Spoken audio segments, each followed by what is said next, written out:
Mesdames et Messieurs les conseillers départementaux, chers collègues, depuis plus de 18 mois, nous entendons les héritiers de la gestion passée contester la réalité des difficultés financières de notre collectivité. À rebours des constats d'Ernst & Young et de l'analyse du payeur départemental, certains voudraient faire croire que ces difficultés ne sont qu'une vue de l'esprit, parasitée par des considérations idéologiques. Ce n'est pas aujourd'hui, chers détracteurs, que je vais pouvoir vous donner raison. Cette fois, notre analyse est en effet corroborée par les calculs de l'État, qui font de l'Oise l'un des 40 départements de métropole les plus en difficulté.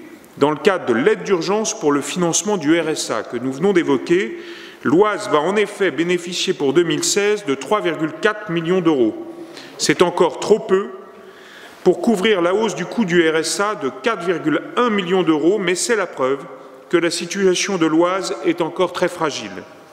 En tout état de cause, cette aide de l'État légitime notre discours sur la situation financière de notre collectivité et les actions que nous avons courageusement engagées pour la redresser afin qu'elle puisse continuer à répondre aux besoins des Oisiens. Le gouvernement est malheureusement plus souvent père Fouettard que Saint-Nicolas. Alors qu'il reconnaît les difficultés de notre collectivité, il continue de nous imposer des décisions qui ne peuvent que dégrader nos marges de manœuvre.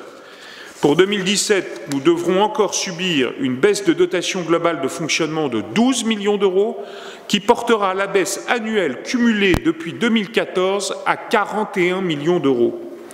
Le gouvernement propose aussi la diminution de la dotation de la taxe professionnelle. Pas encore arrêtée, cette mesure coûterait entre 2,9 et 4,7 millions d'euros en plus à notre collectivité. S'ajoutera également la perte de plus de la moitié de la part de la CVAE qui était jusqu'à présent attribuée au département. Ce transfert de recettes est certes censé couvrir en partie le transfert de la compétence transport, mais il s'agit d'une recette parmi les plus dynamiques qui couvrira une dépense stable, elle, et même décroissante, grâce aux efforts de rationalisation que nous avons réalisés. Du côté des charges supplémentaires, nous ne serons malheureusement pas en reste. Le coût du RSA sera encore impacté par une revalorisation supplémentaire de 2%. La revalorisation du point d'indice de la fonction publique, elle, coûtera en 2017 1,2 million d'euros à notre collectivité, sans compter les coûts supplémentaires induits par la loi relative à l'adaptation de la société au vieillissement, loin d'être intégralement compensés. Ces difficultés ne nous empêcheront cependant pas de tracer notre chemin en 2017. Nous sommes tenus par les engagements que nous avons pris devant les Oisiens. Croyez bien que nous mettons un point d'honneur à tout faire pour les respecter sans chercher d'excuses ou de prétextes. Les élus que nous sommes tous ici ne peuvent plus se permettre de tenir des discours différents en campagne et en responsabilité. Bien sûr, nous n'augmenterons toujours pas la fiscalité en 2017. Nous ne reviendrons pas sur cet engagement jusqu'à la fin de notre mandat. Au-delà, nous maintiendrons en 2017 le niveau des investissements réalisés en 2015, proche de 180 millions d'euros inscrits au budget. L'investissement de notre collectivité, quand il porte sur des projets utiles, favorise directement l'activité économique. C'est particulièrement le cas lorsque nous investissons pour développer le réseau routier, le très haut débit numérique ou pour la réalisation du canal Seine-Nord Europe. C'est aussi le cas lorsque nous soutenons le secteur de la construction qui emploie de nombreux Oisiens. L'investissement du conseil départemental doit aussi favoriser la réalisation des projets des communes et des intercommunalités. Pour maintenir ce niveau d'investissement, nous devrons poursuivre la réduction des dépenses de fonctionnement comme nous l'avions annoncé il y a un an. L'objectif reste le même, cumuler une baisse de dépenses de 80 millions d'euros environ pour couvrir les hausses de dépenses subies d'une part et pour dégager une épargne suffisante pour financer nos investissements d'autre part. Les efforts importants déjà consentis en 2016 vont toutefois permettre de concentrer les baisses de dépenses sur un périmètre plus petit autour des dépenses d'administration et des dépenses de communication et de réception. Concrètement, la masse salariale sera ramenée à 131,2 millions d'euros, dégageant une économie de 5,7 millions d'euros en dépit de la prise en compte de la hausse du point d'indice de la fonction publique. Les effectifs sont passés pour cela de 3 574 agents en mars 2015 à 3 186 agents en novembre 2016, en ne touchant quasiment pas aux fonctions en relation avec les usagers, notamment dans le secteur social. Avec cette même préoccupation, un dispositif de suppléance des agents des collèges gagnant-gagnant, faisant appel à des personnes en insertion, va être expérimenté cette année. Les dépenses de communication et de représentation, y compris les frais de réception, seront de leur côté réduites de plus de 200 000 € l'an prochain.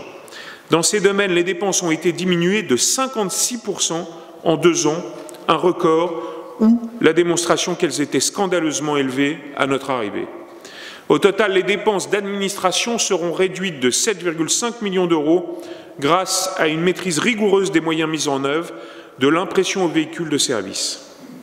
En y ajoutant les économies réalisées dans le domaine des transports, hors effet bien sûr du transfert de compétences, et les conséquences des mesures structurelles prises par les services de la solidarité, ce sont 20 millions d'euros supplémentaires qui seront économisés en 2017, portant l'économie réalisée en 2 ans à 76 millions d'euros.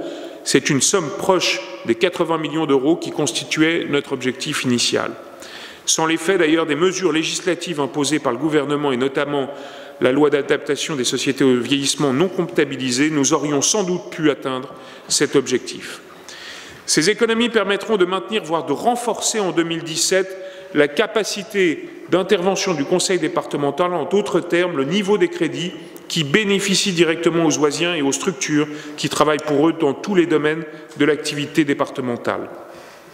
Ainsi, nous poursuivrons la mise en musique du programme pour lequel nous avons été élus, comme nous le faisons depuis plus d'1 an et demi. De nouvelles mesures et de nouveaux services en faveur de l'Oise rurale, de la sécurité, du développement du territoire et de la solidarité seront proposés en 2017. J'y reviendrai évidemment un peu plus tard. L'action sociale, véritable cœur de métier du département, sera plus que jamais au centre de nos préoccupations. Avec des moyens augmentés de 7 millions d'euros en fonctionnement pour un budget total de 381 millions d'euros, convenez que nous sommes loin de la casse sociale suggérée ici ou là. Pour les enfants et les familles, l'accent sera mis sur l'amélioration des conditions de garde des plus jeunes. Dans ce domaine, nous développerons la formation des assistants maternels en mobilisant les moyens de la formation professionnelle et les RAM, qui ont un rôle important à jouer dans ce domaine pour informer les assistantes maternelles sur les formations disponibles. Pour aider les RAM et financer des formations aux premiers secours, les crédits seront augmentés. Il va de soi que l'aide sociale à l'enfance fera l'objet de toutes nos attentions, et ce d'autant plus légitimement que nos capacités d'accueil d'urgence sont saturées par l'afflux massif de jeunes étrangers. On ne peut que regretter que l'État ne prenne pas à sa charge les dépenses induites par les jeunes étrangers, puisque c'est la politique migratoire en vigueur qui favorise leur installation. Au service des personnes âgées, nous continuerons de travailler à l'amélioration des conditions de vie à domicile. Concrètement, cette priorité se traduira par l'expérimentation de dispositifs nouveaux, à l'image du programme IELS, pour lequel nous sommes engagés en commission permanente lundi. Nous continuerons à œuvrer au plus près du terrain, en partenariat avec les acteurs locaux, comme les centres sociaux ruraux, pour un meilleur accompagnement des aînés, et ce, dans le cadre de Mona Lisa, dispositif lancé par l'État. Des moyens supplémentaires seront aussi mobilisés pour la création de 110 places d'accueil supplémentaires. En faveur des personnes handicapées, nous nous emploierons à accélérer le traitement des demandes. Pour cela, le travail de numérisation des dossiers va enfin pouvoir être lancé en mobilisant notamment les jeunes bénéficiaires du Pass Ordi citoyen, en même temps qu'une équipe d'agents dédiés. Des places supplémentaires seront créées dans l'Oise avec l'ouverture du foyer de Bailleul-sur-Terrain, initié par mon prédécesseur, et l'extension de celui d'Ourcel-Maison. Au total, les crédits mobilisés pour les personnes âgées ou handicapées sont en hausse de 6,7 millions d'euros, au-delà des seules dépenses prescrites par la loi ASB.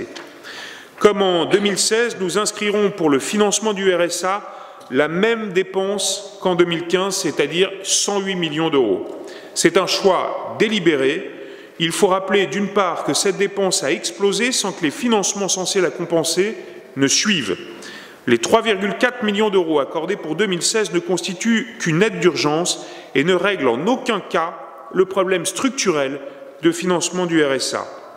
Sachez que l'État ne couvre que 52% de ce montant. C'est inacceptable, comme l'est l'attitude du gouvernement qui a refusé de négocier avec l'Assemblée des départements de France sur la base de propositions raisonnables. D'autre part, nous avons fait dans l'Oise des choix qui permettent de contenir cette dépense. En développant l'insertion, et en particulier l'insertion par l'économie, ces crédits seront en hausse de 3% en 2017. En luttant contre la fraude entreprise qui a permis de réduire notre dépense de l'ordre de près d'1,4 million d'euros cette année. Nous avons fait le choix de repositionner le département en tant que premier partenaire des communes de l'Oise. Cette orientation qui a conduit à la création d'une enveloppe pour l'assainissement rural dotée de 5 millions d'euros par an se traduira en 2017 par une nouvelle hausse des autorisations de programme consacrées à l'aide aux communes, de 47 à 50 millions d'euros.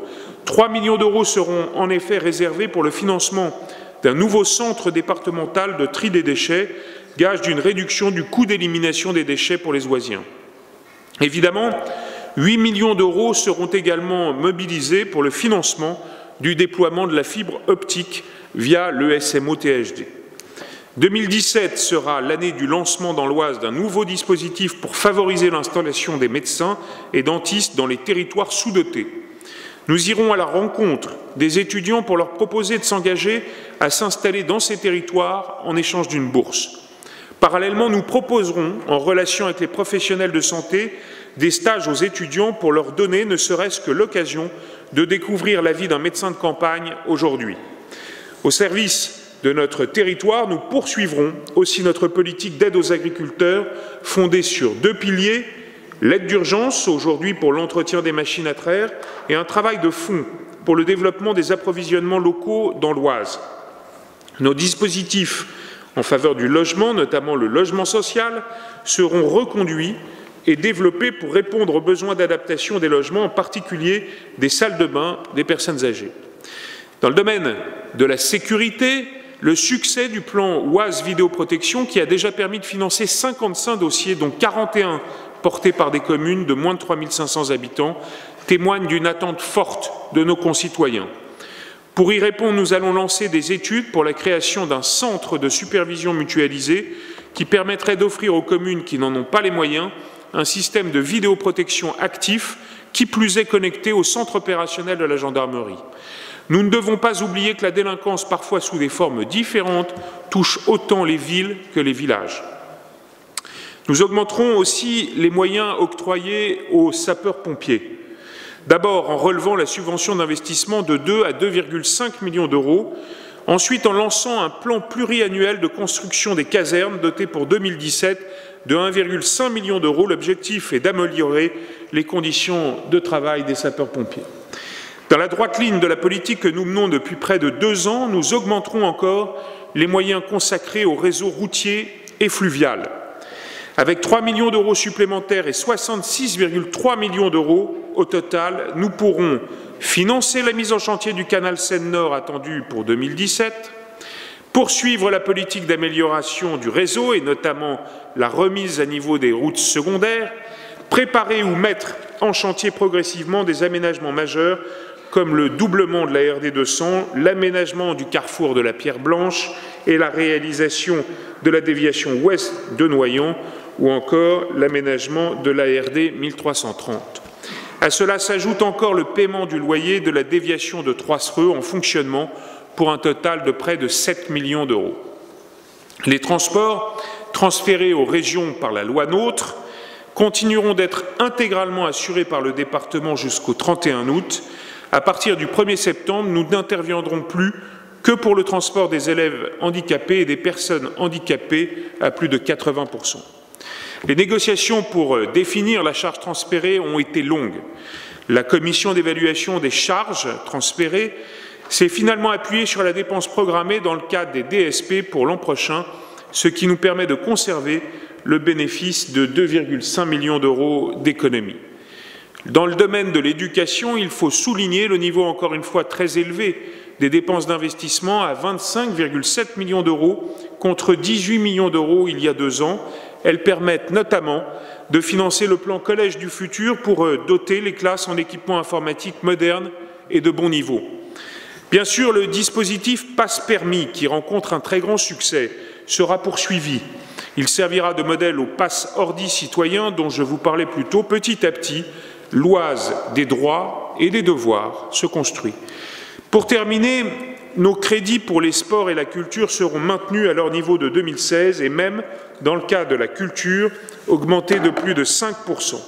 Cela permettra en particulier la création d'un dispositif pour diffuser la culture en milieu rural et par la mise en place d'une plateforme de financement participatif à destination des associations oisiennes.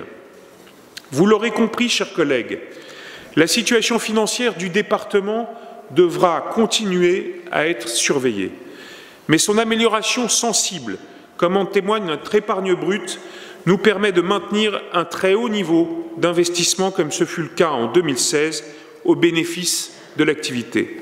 Le dégagement de marge de manœuvre supplémentaires se traduira en 2017 par le maintien, voire la légère hausse de nos budgets d'intervention, par le lancement de nouvelles actions ambitieuses pour toujours mieux répondre aux besoins des oisiennes et des oisiens. Le futur centre de supervision mutualisée, l'amélioration des conditions de vie à domicile des personnes âgées ou le développement des réseaux routiers, fluvial et numériques préfigurent l'Oise de demain, moderne et dynamique. Je vous remercie.